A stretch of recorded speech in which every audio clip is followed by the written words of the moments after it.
नमस्कार साथियों, कैसे हैं आप सभी। मैं इंजीनियर सत्येंद्र सिंह तक्षशिला एकेडमी के डिजिटल मंच पर आप सभी का हार्दिक स्वागत करता हूं।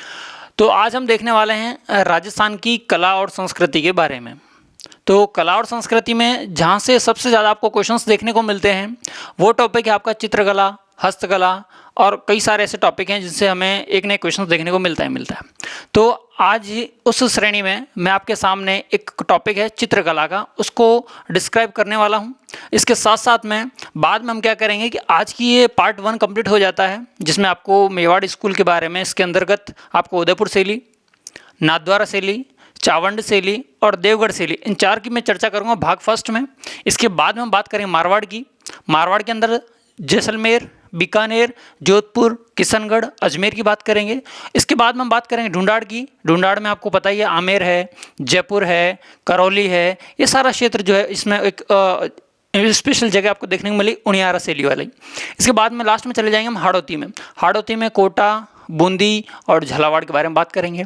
तो ये सारी की सारी आज जो शैलियाँ हैं उसमें आपको पहला पार्ट है मेवाड़ स्कूल। तो ये सारी शैलियाँ जिस दिन खत्म हो जाएंगी, हमारे लगभग 4 इसके पार्ट्स बनेंगे। इसके बाद 5वां जो भाग होगा उसमें हम सिर्फ और सिर्फ क्वेश्चनरी लेंगे। उन क्वेश्चनरी के माध्यम से हम आपके और आप आपके खुद का एक एनालिसिस कर सकते हैं कि जो हम पढ़ रहे हैं या हमने जो पढ़ा है वो हमें कितना याद है। तो चलिए शुरू करते हैं। आज का हमारा टॉपिक है मेवाड़ स्कूल शैली के बारे में, जिसमें हम चित्रकला को समझेंगे। पहले किसको समझेंगे? चित्रकला को। क्या है चित्रकला? देखो, चित्र आपको पता है कि आप पेपर में बनाते हो। जब पहले वो चित्र बनते थे तो दीवालों पे भी बनते थे। तो दीवालों पे जो चित्र बनते थे उन्हें हम भित्ति चित्रण बोलते थे। क्या बोलते थे? भित्ति चित्रण। उसी तरह से यदि चित्र पन्नों पे बनाए जाए, कागज़ पे बनाया जाए, तो उसे पाने बोलते थे। इसी तरह की काफ़ी शब्दावलियाँ हमें आज देखने को मिलेगी। तो इसी रूप में हम पहले स्टार्ट करते हैं चित्रकला को, कि इसका उद्भव कैसे हुआ। क्या देखेंगे? चित्रकला का उद्भव कैसे हुआ। तो ध्यान रखना, चित्रकला का जो उद्भव है वो 15वीं-16वीं शताब्दी में हुआ। पहला ही पॉइंट आपका ये बन जाता है कि कौन सी शताब्दी में हुआ। तो अब याद रखना कि 15वीं-16वीं सदी में इसका क्या हुआ था? उद्भव हुआ था। क्या हुआ? उद्भव हुआ था। राजस्थानी चित्रकला की मैं बात करूं तो राजस्थानी जो चित्रकला है वो टूटा फूटा रूप है, सबका मिक्स रूप है। जैसे कि आप गुजराती शैली को ले लो, मेवाड़ शैली को ले लो, इन सबको मिला, गुजराती शैली को ले लो, अजंता शैली को ले लो, जैन शैली को ले लो, इन सब का क्या है? मिश्रित रूप है। तो ध्यान रखना, हमारी जो राजस्थान की चित्र शैली है वो कैसा रूप है? अपभ्रंश रूप है। अपभ्रंश बोलते हैं तो टूटा फूटा या मिक्स्ड रूप। कैसा? टूटा फूटा या मिश्रित स्वरूप, ऐसा आप कह सकते हैं। ठीक है, सुनना। और मैं बात करूं कि ये जो चित्रकला है, चित्रकला की जन्मभूमि किसे कहते हैं? तो वो कहते हैं मेदपाट को। किसको कहते हैं? मेदपाट। और मेदपाट किसको कहा जाता था? पूर्व में मेवाड़ को कहा जाता था। किसको कहा जाता था? मेवाड़ को कहा जाता था। यदि आपसे पूछ ले कि चित्रकला का स्वर्ण काल किसे कहते हैं, चित्रकला का स्वर्ण काल या गोल्डन पीरियड, गोल्डन पीरियड की बात करूं तो 1516 के बाद में 1718 आता। याद करने का तरीका, 1516 में उद्भव हुआ था और 17वीं शताब्दी से 18वीं शताब्दी के बीच का जो समय था वो इसे क्या कहलाता है? गोल्डन पीरियड कहलाता है। ठीक है, 1516 में इसका उद्भव हुआ और 16 से 17वीं शताब्दी के बीच में इसका क्या माना जाता है? गोल्डन पीरियड माना जाता है। आप कहोगे सर अपभ्रंश किस किस का है? तो यहाँ लिख सकते हैं हम गुजराती शैली, गुजराती शैली, और किसका है सर? जैन शैली का, जैन शैली का।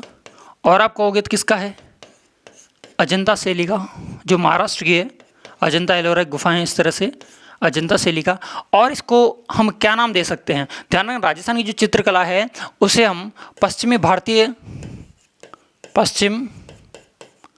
भारतीय चित्रकला के नाम से भी जानते हैं। ठीक है, ये सारी जानकारी किसके बारे में होगी? चित्रकला के बारे में होगी। और आपसे बात करेंगे चित्रकला के भागों के बारे में, वर्गीकरण के बारे में, नामकरण के बारे में। तो अगली जो स्लाइड है पहले देखते हैं इसके उद्भव में। एक चीज़ और देख लेते हैं कि इसका उद्भव जो है राजस्थान में कहाँ से मिलते हैं, इसके अभिलेख कहाँ से मिलते हैं। तो ध्यान रखना, एक आता है बड़ली का शिलालेख, बड़ली शिलालेख। ये लेख कहाँ मिला है? तो आप ध्यान रखना, ये जो लेख है वो आपके अजमेर का है। कहाँ का है? अजमेर का है।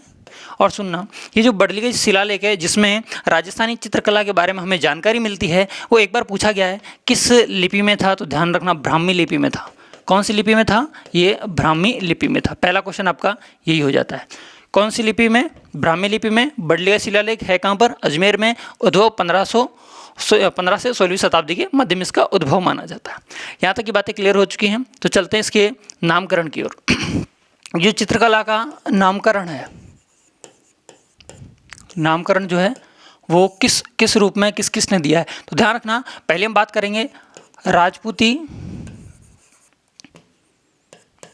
राजपूती चित्रशैली। राजपूती चित्रशैली, कभी स्टेटमेंट कंक्लूजन में आ जाता है कि राजपूती चित्रशैली निम्नलिखित में से किन्होंने कहा है, तो ध्यान रखना राजपूती चित्रशैली कहा है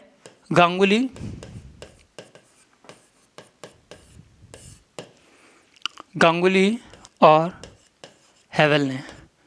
कैसी शैली का है? राजस्थानी चित्रशैली को राजपूती चित्रशैली का है। इसके बाद में और आप बात करोगे, राजपूती के बाद में आप बात करोगे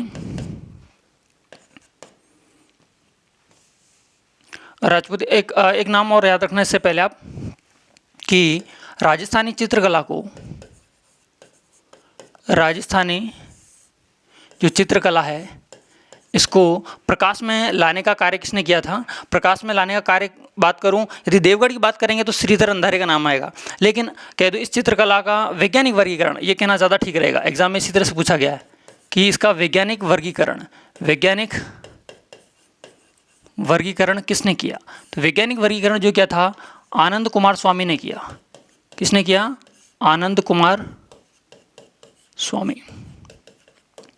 और यही स्वामी जी कहते हैं ये कैसी शैली है?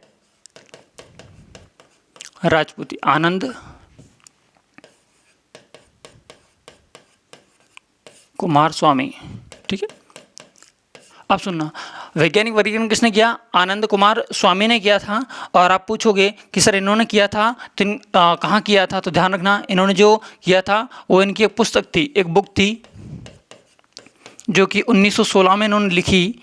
इस बुक का नाम था राजपूत पेंटिंग्स। राजपूत पेंटिंग्स। इस बुक में आनंद कुमार स्वामी ने राजस्थानी चित्रकला का क्या किया? वर्गीकरण किया। और कैसे कैसे वर्गीकरण किया इसके बारे में हम आपको बताने वाले हैं। तो पहले हम देख लेते हैं राजपूती चित्रशैली किसने कहा? गांगुली, हैवेल और आनंद कुमार ने कहा। इसके बाद में और हम बात करेंगे इसके बारे में, तो इसे हिंदू शैली किसने कहा? हिंदू शैली, ये हिंदू शैली है ऐसा कहने वाले थे H.C. मेहता। कौन थे? H.C. मेहता। और ध्यान रखना, ये थोड़ा सा मैं नीचे लिख देता हूँ इसी को, राजपूत पेंटिंग्स को।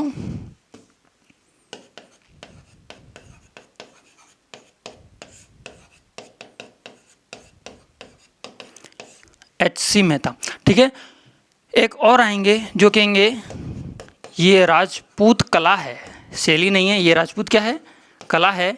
और ये कहा था W.H. ब्राउन ने। W.H. ब्राउन ने। अभी आप कहोगे कि सर ऐसे साथ साथ में क्यों लिखा, तो ध्यान रखना इनकी भी एक बुक है और इनकी भी एक बुक है। इन्होंने अपनी जो बुक है, इन दोनों में थोड़ा सा फ़र्क है। इन्होंने कहा था, इनकी जो बुक थी उसका नाम था इंडियन पेंटिंग्स, और इनकी जो बुक थी उसका नाम था स्टडीज़ इन इंडियन पेंटिंग, ठीक है। इन दोनों बुक्स है। H.C. मेहता ने अपनी बुक में कहा था कि ये कैसी शैली है? हिंदू शैली है। और जबकि किसने कहा है? राजपूत शैली W.H. ब्राउन ने कहा है। और हम आगे बात करेंगे ये राजस्थानी शैली किसने कहा? ये शैली राजस्थानी शैली है, ये किसने कहा? ये राजस्थानी शैली है, ये कहा है आपके राय कृष्णदास ने। राय कृष्णदास। अब सुनना, इसमें से आपको डायरेक्टली मैचिंग वाला क्वेश्चन भी आ सकता है। और यहाँ से ये क्वेश्चन आया हुआ आपका, ये वाला क्वेश्चन आया हुआ है कि राजस्थानी शैली किसने कहा, तो आपका आंसर रहेगा राय कृष्णदास जी ने, ठीक है। तो आपको ये कम से कम 4 ये चीज़ें याद होनी चाहिए। इसके बाद में इसके उद्भव के बारे में थोड़ा सा आपको नॉलेज होना चाहिए, ठीक है। अब चलते हैं थोड़ा सा आगे। इसका वर्गीकरण कौन कर रहा है? आनंद कुमार स्वामी। तो चलते हैं वर्गीकरण के ऊपर कि राजस्थानी चित्रकला का वर्गीकरण। चित्रकला लिख देता हूँ डायरेक्टली, आप समझ जाना कि राजस्थानी चित्रकला की बात करें। चित्रकला शैली का वर्गीकरण। चित्रकला शैली का क्या कर रहे हैं हम? वर्गीकरण कर रहे हैं। चित्रकला शैली का जो वर्गीकरण है वो आप देखोगे तो पहला आता है, स्कूलों के रूप में हम देखेंगे, पहला स्कूल आता है मेवाड़ स्कूल। कौन सा स्कूल? मेवाड़ स्कूल। इसके बाद में दूसरा देखोगे तो इसके बाद में देखने को मिलेगा मारवाड़ स्कूल। कौन सा स्कूल? मारवाड़ स्कूल। ठीक, इसके बाद में आप देखोगे तो ढूंढाड़ स्कूल। ढूंढाड़ स्कूल। और लास्ट में आप देखोगे तो हाड़ौती स्कूल। कौन सा स्कूल? हाड़ौती स्कूल। आप सबसे ज़्यादा समझने वाली बात यह है कि यहाँ से कैसे क्वेश्चंस आपको देखने को मिलेंगे उसके बारे में आपको नॉलेज होना चाहिए। कैसे कैसे होंगे वो आप देखो। पहला क्वेश्चन आपको यहीं से देखने को क्या मिलेगा कि आपको ये पूछ लिया जाए कि राजस्थानी चित्र शैली को कितने भागों में बांटा गया है। तो ध्यान रखना, आपको कितने स्कूलों में बांटा गया है? 4 स्कूलों में बांटा गया है। इसके बाद में आपसे अगला क्वेश्चन पूछ लिया जाए कि ये जो स्कूल हैं उन स्कूलों में कौन कौन सी शैलियाँ हैं। आपको इससे लेके भी क्वेश्चन पूछा जा सकता है। ठीक है ना?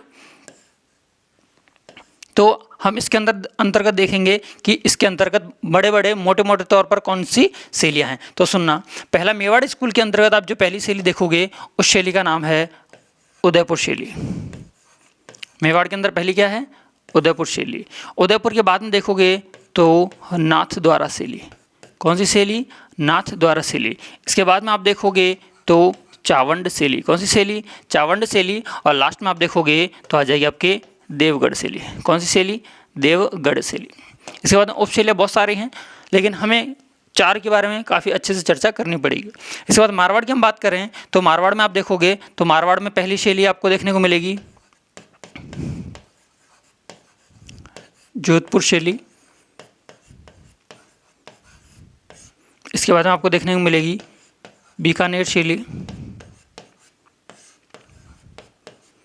और आगे देखेंगे तो जैसलमेर शैली। इसके बाद में जो इम्पोर्टेंट है वो है आपके किशनगढ़ शैली।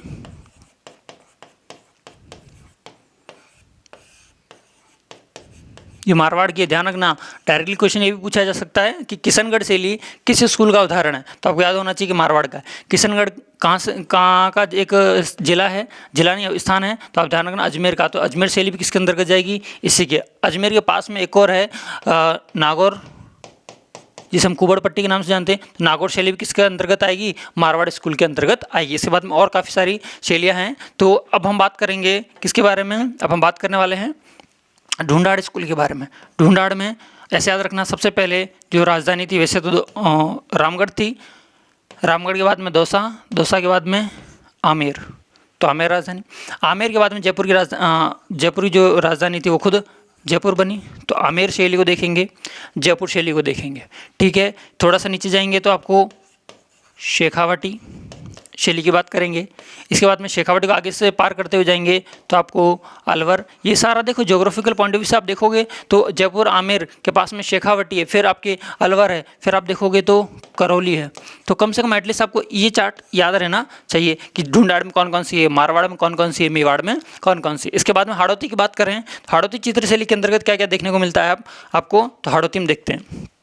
हाड़ौती में आपको अच्छे से पता है कि सबसे जो इम्पोर्टेंट है वो है आपके कोटा। इसमें एक और जरूर लिख लेना, वो ज़्यादा इंपॉर्टेंट भी है, उनियारा शैली। कौन सी शैली? उनियारा शैली। ठीक, आगे बढ़ते हैं। इसमें लिख रहे थे हम कोटा। कोटा के बाद में कौन सी शैली? कोटा के बाद में बूंदी शैली। कौन सी शैली? बूंदी शैली। और एक कोटा बूंदी झालावाड़। आप सुनना, इसके बाद में जो शैली आती है वो बहुत इंपॉर्टेंट है, जो कि बांसी दुगारी में है। तो ये आपके आ जाएगी दुगारी शैली। कौन सी शैली? दुगारी शैली। ठीक है, ये आपकी हो गई चार्ट। कम से कम ये जो चार्ट है आपके दिमाग में क्लियर होना चाहिए। फटाफट से एक बार इसको स्क्रीनशॉट ले लें ताकि हम आगे बढ़ सकें।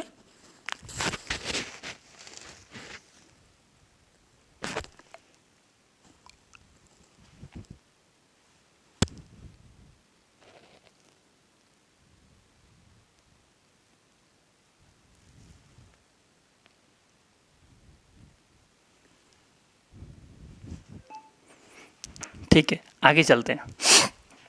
अब देखो कुछ फैक्ट हैं, उनके बारे में आपके साथ में चर्चा कर लेता हूँ जो एग्ज़ाम में आए हुए हैं। कौन कौन से हैं वो देखो। आपसे ही पूछ ले कि प्रथम चित्रित ग्रंथ, देखो मेवाड़ की बात नहीं कर रहा, वो ये बोले कि प्रथम चित्रित ग्रंथ पूछे, तो प्रथम चित्रित ग्रंथ की बात करेंगे। प्रथम या प्रथम प्राचीनतम, ऐसे लिखें ज़्यादा ठीक रहेगा।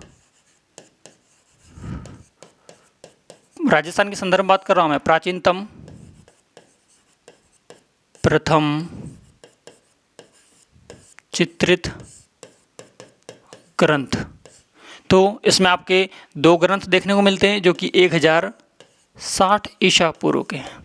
कब के?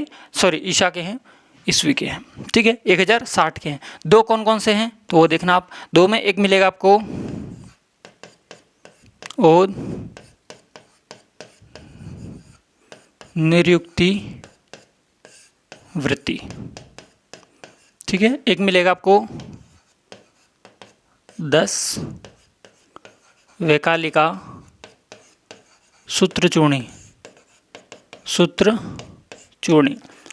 ठीक है, ये दोनों हैं कहाँ पर, तो ध्यान रखना ये दोनों जो हैं वो आपके संग्रहालय है, जयपुर संग्रहालय, सॉरी जैसलमेर संग्रहालय। कहाँ पर हैं ये? जैसलमेर म्यूजियम में, जैसलमेर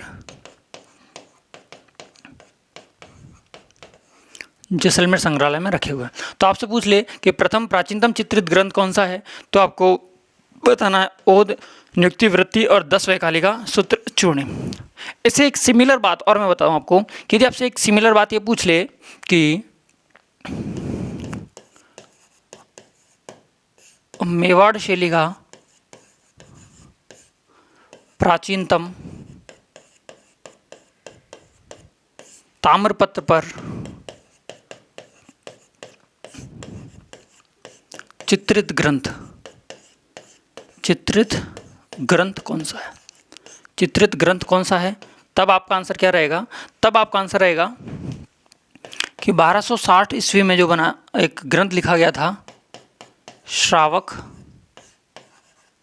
प्रतिक्रमण सूत्रचूर्णी। कांस्टेबल 2016 में पूछा गया है सूत्रचूर्णी, 1260 ईस्वी का है।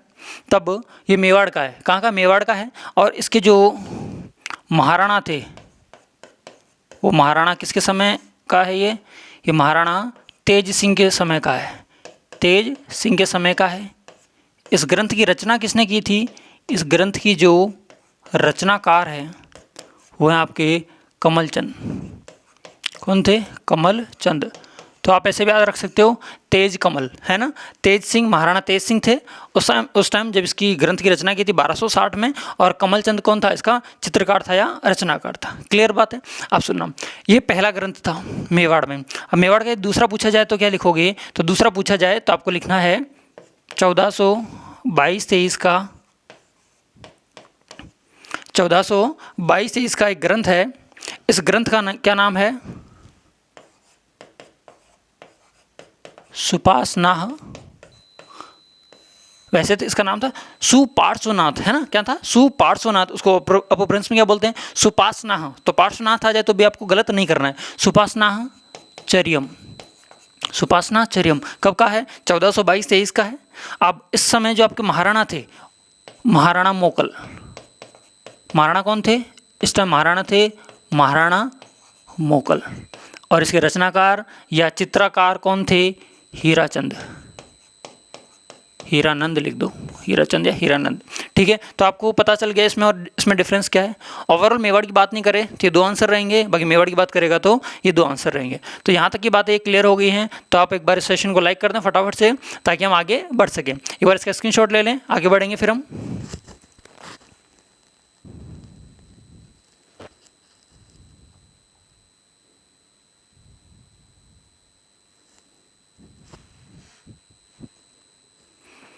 ठीक है, चलें आगे। एक क्वेश्चन आपके लिए यहाँ पर सुनना। तो आपसे पूछ लिया जाए कि भारतीय दीप कला के, भारतीय भारतीय कला के द्वीप स्तंभ, भारतीय कला के द्वीप स्तंभ किसे कहा जाता है? किसे कहा जाता है? कमेंट बॉक्स में फटाफट से कमेंट में आंसर ठोक दें। इन चारों में से ही कोई दो आंसर है। भारतीय कला के द्वीप स्तंभ किसे कहते हैं, इसमें से आंसर है। इतना हिंट आपको मैंने दे दिया। चलते हैं अगले। तो अब जो हमारा टॉपिक है उस टॉपिक का नाम है मेवाड़। क्या नाम है? Mewar school. Mewar school. Mewar school की बात करेंगे तो मेवाड़ स्कूल में जो पहला आएगा वो आएगा चित्रशैली, उदयपुर चित्रशैली। उदयपुर शैली की बात कर लेंगे। उदयपुर शैली। उदयपुर शैली में कुछ नहीं है। दो बातें तो मैंने पहले आपको बता दी। कौन कौन सी बात बताई है तो देख लो भाई, कि 1260 में है श्रावक प्रतिक्रमण सूत्रचूर्णी, ये चित्रित ग्रंथ है, मेवाड़ का बता दिया था। ठीक है। और 1422-23 का है सुपार्श्वनाथचर्यम।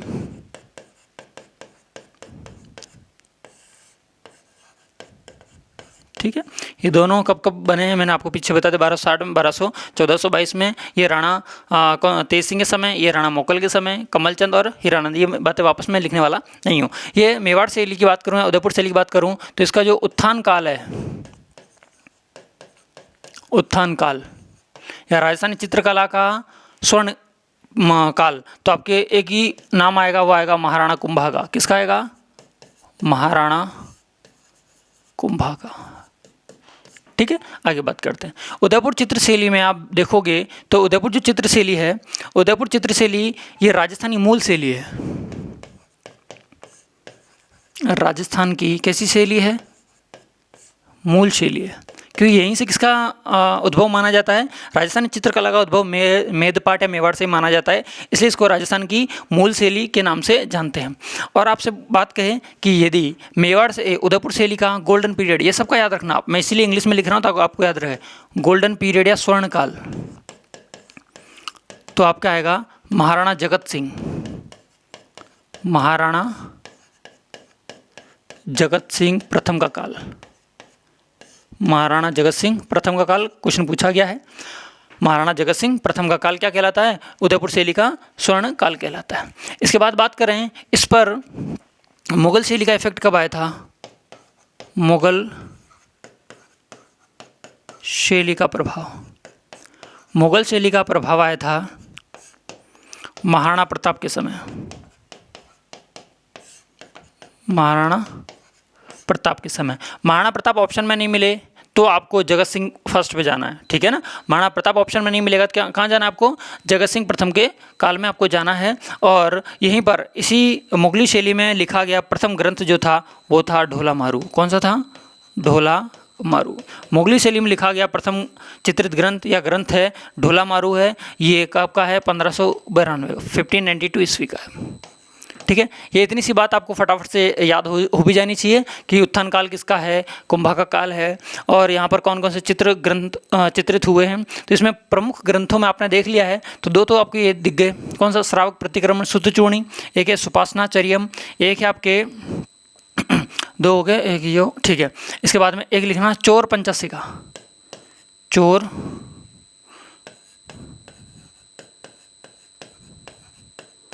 पंचशिखा। ठीक है ना। ये आपका इसी का चित्रित ग्रंथ है। किस शैली का? उदयपुर शैली का। लेकिन एक बार ध्यान रखना, आपसे पूछ ले कि मेवाड़ शैली का उजला हुआ रूप कहाँ देखने को मिलता है तो चोर पंचशिखा में। ये कहाँ का चित्र है? ये प्रतापगढ़ का है। कहाँ का है? प्रतापगढ़ का। तो लिख दूँ मैं मेवाड़ शैली का उजला रूप यहीं देखने को मिलता है। मेवाड़ शैली का उजला स्वरूप किस शैली में देखने को मिलता है?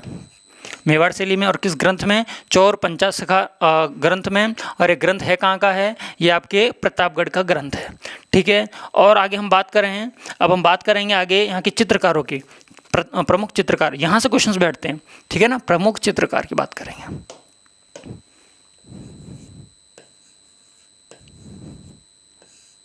प्रमुख चित्रकार, प्रमुख चित्रकारों में आप बात करोगे तो जो प्रमुख चित्रकारों में पहले चित्रकार का नाम आएगा वो आएगा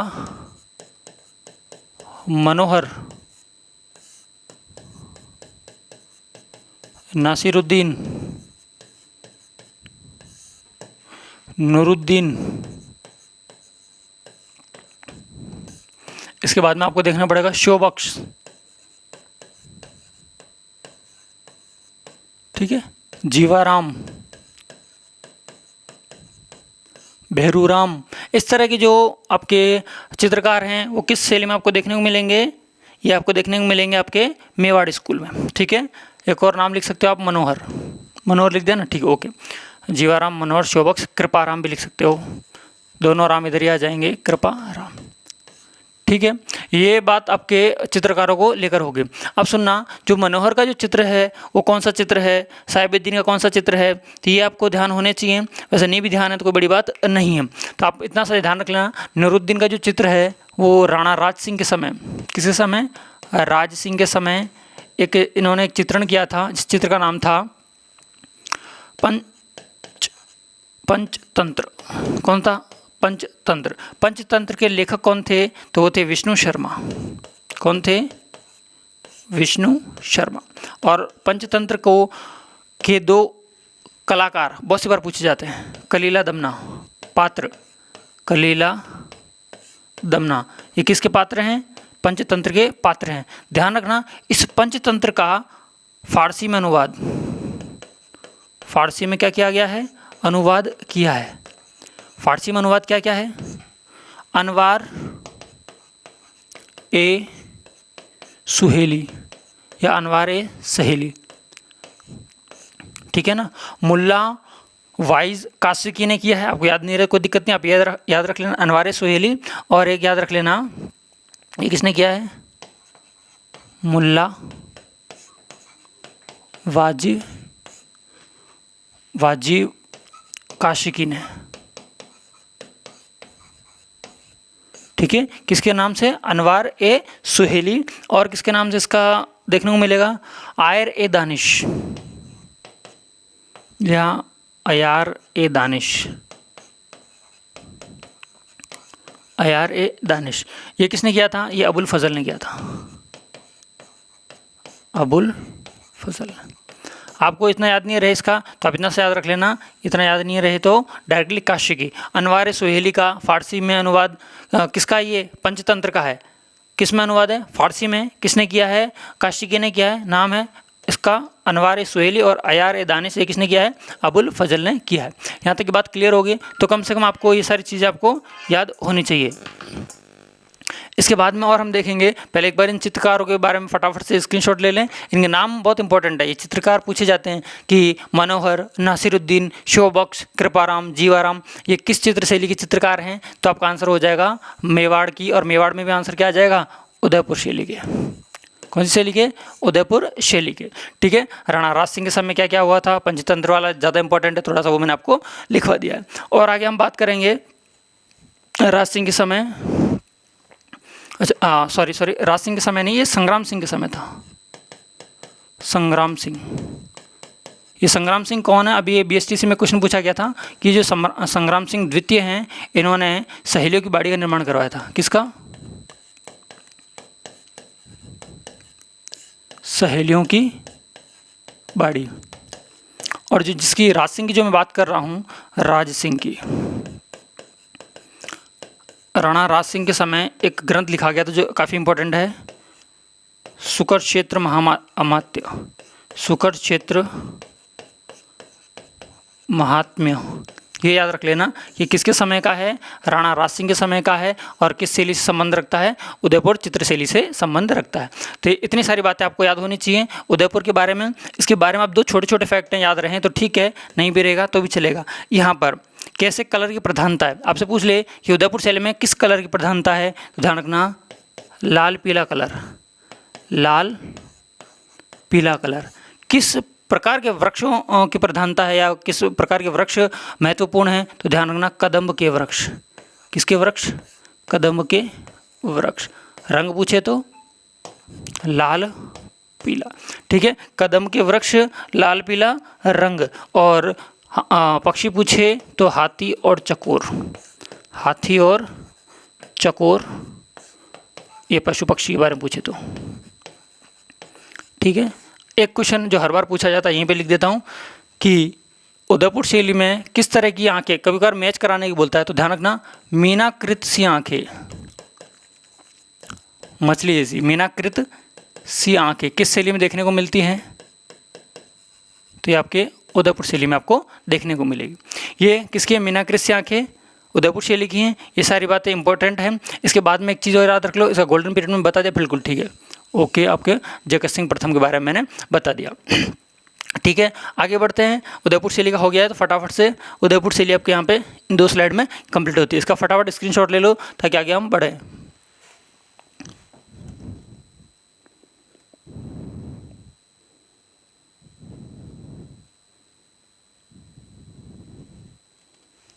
ठीक है, चलो आगे हम बात करने वाले हैं नाथ द्वारा शैली की। कौन सी शैली की? नाथ द्वारा शैली। नाथ द्वारा शैली ध्यान रखना ये 2 शैलियों का मिक्सर है। किसका? मेवाड़ प्लस ब्रिज शैली का। अब आप कहोगे सर ब्रिज शैली कैसे? तो बताता हूँ। मेवाड़ शैली और ब्रिज शैली का मिक्सर है जो है आपके नाथ द्वारा शैली। पहली बात तो ध्यान रखना, नाथ से तो हमें ज़्यादा दिक्कत है नहीं, लेकिन द्वारा, ये जो द्वारा शब्द है, वो द्वारा जो होता है वो भगवान कृष्ण के जो मंदिर होते हैं उनको क्या बोलते हैं? द्वारा कहते हैं। और इस नाथ द्वारा का जो पहले नाम था वो था सिंहाड़। सिंहाड़, ठीक है ना। यहाँ पर राणा राज सिंह ने किसकी मूर्ति स्थापित करी? तो श्री कृष्ण की। ठीक है ना, तो श्री कृष्ण की मूर्ति स्थापित की। और श्री कृष्ण के जो मंदिर होते हैं उनको क्या बोलते हैं? द्वारा कहते हैं। इसी वजह से इस सिंहाड़ गांव का क्या नाम हो गया? नाथ द्वारा हो गया। क्या हो गया? नाथ द्वारा हो गया। अब बात करें इसके जन्म की कि इस शैली का जन्म कब हुआ। इस शैली का जो जन्म है 1670 ईस्वी में। 1 + 6 = 7। ओके, 1670 ईस्वी में। महाराणा की बात करें, कौन थे महाराणा? महाराणा राज सिंह। कौन थे? राज सिंह। कहाँ पर स्थान की बात करें तो स्थान पूर्व में इसका नाम सिंहाड़, वर्तमान में इसका नाम नाथ द्वारा। आता कौन से ज़िले में है सर? तो राजसमंद में आता है। ठीक है, कौन से ज़िले में आता है? राजसमंद ज़िले में आता है। ठीक है, आपसे बहुत इंपॉर्टेंट पूछा जाए कि इसकी नाथ द्वारा शैली की मौलिक देन क्या है, और क्वेश्चन 1000 बार यहीं से आता है कि इसकी मौलिक देन क्या है, तो वो होती हैं पिछवाइयाँ। पिछवाइयाँ। श्री कृष्ण के पीछे एक हरे कपड़े पर पेड़ पौधों का जो चित्रांकन होता है मूर्ति के पीछे, जैसे मैं हूँ, मेरे पीछे ये जो लगा हुआ वो एक चित्रांकन होता है, इसमें केले की वृक्ष का भी चित्रण मिलता है आपको, गोपियों का चित्रण मिलता है और राधा का चित्रण मिलता है। तो ये किसका? जीव जंतुओं का चित्रण मिलता है, वो क्या कहलाती हैं? पिछवाइयाँ कहलाती हैं। तो सबसे ज़्यादा इंपॉर्टेंट आपको वो हो गया कि पिछवाइयों का चित्रण किस चित्र शैली में क्वेश्चन पूछा गया है। आंसर आ जाएगा आपके नाथ द्वारा चित्रशैली में। तो यहाँ तक की बातें क्लियर हो गई हैं, तो बढ़ते हैं आगे। इसके आप देखोगे तो गोल्डन पीरियड, ध्यान रखना नाथ द्वारा शैली में जो है इसका गोल्डन पीरियड बोलूँ या स्वर्ण काल। आप देखो एक चीज़ है, आप चाहो तो याद रख सकते हो, महाराणा राज सिंह। लेकिन आप देख रहे हो कि इतना सारा पढ़ लिया, इसके आगे पीछे नाथ द्वारा शैली में एक ही नाम चल रहा है, वो है राज सिंह। तो आपको ज़्यादा टेंशन वाली बात है नहीं। तो सबके नाथ कौन है? श्री कृष्ण है। और कृष्ण के राज में हम राज ही करेंगे, ऐसे याद रखो। श्री कृष्ण के राज में हम क्या करेंगे? राज ही करेंगे। तो नाथ द्वारा, राज सिंह और कृष्ण के बारे में बात कर रहे हैं, तो पिछवाइयों का चित्रांकन आ जाएगा। और स्वर्ण काल भी किसका हो जाएगा? राज सिंह का हो जाएगा। और आपसे पूछ ले कि किस तरह का चित्रण किया गया है इस चित्रशैली में, तो ध्यान रखना इस चित्रशैली में जो भी चित्र रहेगा वो कृष्ण से संबंधित रहेगा। तो कृष्ण से संबंधित बोलोगे आप सर कहना क्या चाहते हो, तो मैं बताऊंगा गोपियों का चित्रण मिलेगा, राधा का चित्रण मिलेगा, और गोपाल की या कृष्ण की लीलाएं, आप ऐसे लिख सकते हो कृष्ण लीलाओं का। और आपको कृष्ण क्या चराते थे, गाय चराते थे, तो किसका चित्रण मिलेगा, गायों का चित्र मिलेगा, गायों का। तो चित्रण किसका मिल रहा है, जो कृष्ण से संबंधित जगह थी उन सबका चित्रण मिल रहा है। अब आप कहोगे सर चित्रकार भी बता दो इसी तरह से याद करने का कोई ट्रिक हो तो हाँ ध्यान रखना, इस नाथ द्वारा में हमने बात की भगवान की, किसकी बात की, भगवान की। तो जितने भी भगवान के नाम होंगे वो नाथ द्वारा चित्रशैली के कौन होंगे, चित्रकार होंगे। जैसे कि चतुर्भुज, एक नाम आ जाएगा नारायण, एक आ जाएगा उदय राम। देखो चतुर्भुज और नारायण जो है आपको लग रहा होगा कि सर ये तो पर्यायवाची हो गए हैं, बिल्कुल ये पर्यायवाची हो गए। उदय राम के साथ में एक और राम ले आओ तो घासी राम, एक लाल ले आओ चंपा लाल, ठीक है। ये इसके कौन हैं, चित्रकार हैं। किसके, नाथ द्वारा चित्रशैली के चित्रकार आपको देखने को मिल गए हैं। कौन कौन से हैं आपने देख ही लिए हैं। और इसके बाद में अब हम देखेंगे कि इसमें यदि आपसे ये पूछ लिया जाए कि नाथ द्वारा चित्रशैली में महिला चित्रकारों के बारे में बताइए।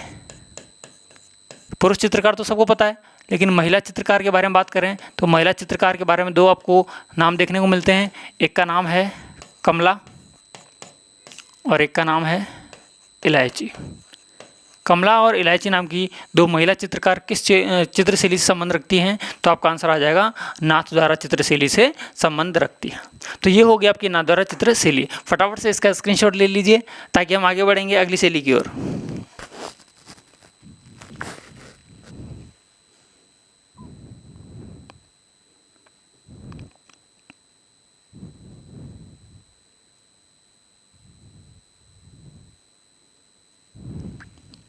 ठीक है, ले लिया होगा सबने, आगे चलते हैं।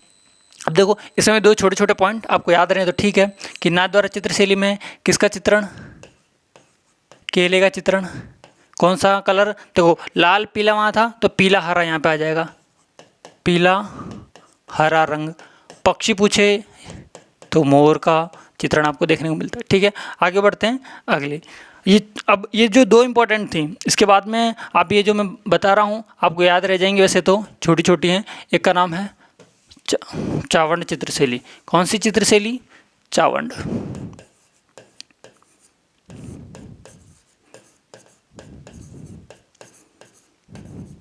चावंड में आपको दो नाम याद रखने हैं। चावंड जो चित्रशैली है वो स्टार्ट कब हुई थी, शुरू किसे काल में हुई थी, और इसका गोल्डन पीरियड क्या है। ठीक है, शुरू जो हुई थी वो हुई थी आपके महाराणा प्रताप के समय, महाराणा प्रताप के समय। और महाराणा प्रताप के समय एक चित्रण हुआ था, वो चित्रण हुआ था ढोला मारू का। किसका, ढोला मारू का। ये वही ढोला मारू जो कि मुगली शैली का प्रथम चित्रित ग्रंथ है। और गोल्डन पीरियड किसको कहते हैं, तो ध्यान रखना महाराणा प्रताप के ही पुत्र थे महाराणा अमर सिंह। तो ये दो बातें सिर्फ इस चित्रशैली में, चावंड चित्रशैली में आपको ये याद रखनी है। चलो एक क्वेश्चन आपके लिए कि चावंड को राजधानी किसने बनाया, चावंड को राजधानी किसने और कब बनाया। ये क्वेश्चन आपको कमेंट बॉक्स में आंसर देना है।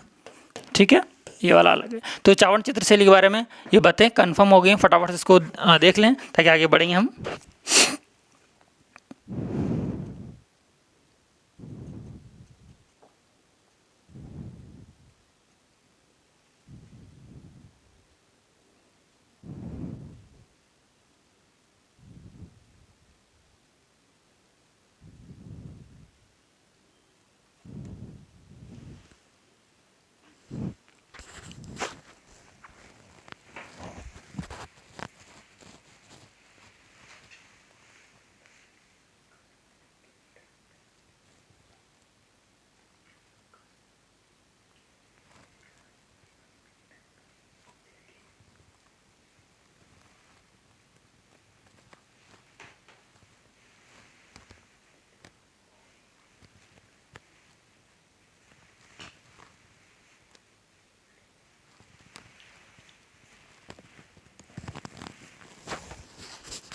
चलाएं। तो चावड़ हो गई। अब लास्ट में छोटी सी चित्रशैली बचती है जिसका नाम है नाथद्वार हो गई, देवगढ़। देवगढ़ चित्रशैली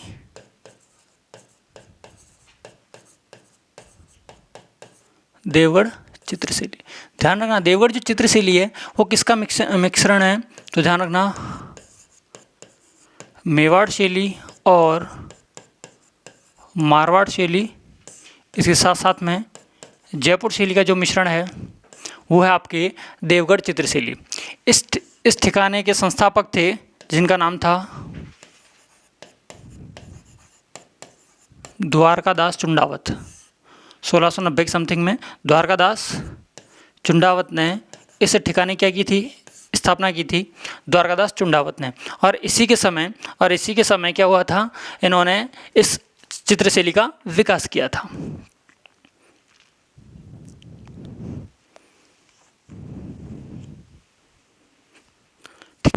ठीक है, देवगढ़ चित्रशैली की बात हो गई। तो देवगढ़ चित्रशैली किसका मिक्सर है, मेवाड़, मारवाड़ और जयपुर शैली का मिश्रण है, जिसकी स्थापना, इस देवगढ़ ठिकाने की स्थापना द्वारकादास चुंडावत ने की थी। और इस शैली को जो प्रकाश में लाने का श्रेय जाता है, इस शैली को प्रकाश में लाने का जो श्रेय है वो श्रीधर अंधारे को जाता है। किसे, श्रीधर अंधारे को जाता है। किस शैली, आपसे पूछ लिया जाए कि देवगढ़ शैली को प्रकाश में लाने का श्रेय किसे जाता है, तो आपका आंसर रहेगा श्रीधर अंधारे। क्या रहेगा, श्रीधर अंधारे। अब आपको बात करें यहाँ के चित्रकारों के बारे में। चित्रकार इस शैली के, देवगढ़ चित्रशैली के चित्रकार कौन कौन हैं, तो आप याद रखना बैजनाथ, चोखा, बगता, ये इस चित्रशैली के प्रमुख चित्रकारों में से हैं। होने को तो नाम बहुत सारे होते हैं, जैसे कि आप देखो हरचंद, कवला, इस तरह के आपको नाम काफ़ी देखने को मिलेंगे, लेकिन इस तरह के आपको नाम याद रखने की ज़रूरत है नहीं। तो उद्भव किसके समय में हुआ पूछ लिया जाए, या जन्म किसके समय में हुआ था इस चित्रशैली का, तो द्वारकादास चुंडावत के समय। प्रकाश में लाने का श्रेय किसे जाता है, श्रीधर अंधारे को जाता है। और चित्रकार बैजनाथ, चोखा, बगता, लिखना चाहो तो लिख सकते हो, कवला, इसी क्या हैं, प्रमुख चित्रकार हैं। और इस चित्रशैली का सर्वश्रेष्ठ जो चित्र है, सर्वश्रेष्ठ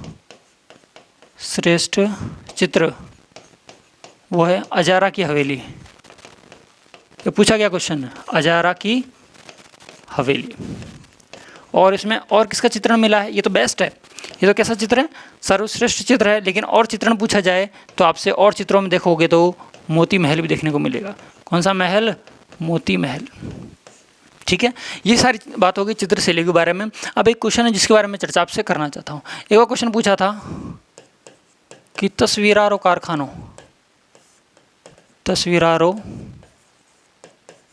कारखानों, या जिसे हम कहते हैं चितेरोरी ओवरी,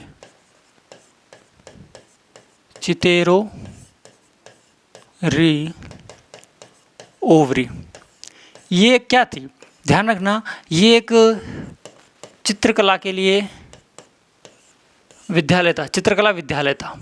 अब आप कहोगे चित्रकला विद्यालय था तो सर कहाँ था, तो मैं आपको बोलूँगा कि उदयपुर के राजमहल में था। उदयपुर के राजमहल में था। आप कहोगे सर किसने बनवाया, तो मैं कहूँगा ये जो बनवाने का काम है वो किया था महाराणा जगत सिंह प्रथम ने। महाराणा जगत सिंह प्रथम में, जिनका कार्यकाल था 1628 से लेके 1652 ईस्वी तक। बहुत इंपॉर्टेंट क्वेश्चन है। तस्वीरारो कारखानों या चितेरोरी ओवरी, ये चित्रकला जो विद्यालय है वो कहाँ पर है, तो उदयपुर में है। किसके समय बना, ये क्वेश्चन पूछा गया है, किसके समय बना, तो जगत सिंह प्रथम के समय बना। तो यहाँ तक ये सारी बातें आज हमने किसके बारे में कर ली, मेवाड़ चित्रशैली के बारे में बात कर ली। किसके बारे में बात कर ली, मेवाड़ चित्रशैली के बारे में बात कर ली। अब सुनना, आप कहोगे सर इसमें तो ये भी है वो भी है, होने को तो बहुत सारी चीज़ें तो बहुत सारी हैं, लेकिन ध्यान रखना जो चीज़ें आपके काम की हैं वो मैंने इस वीडियो में कवर करवाई है।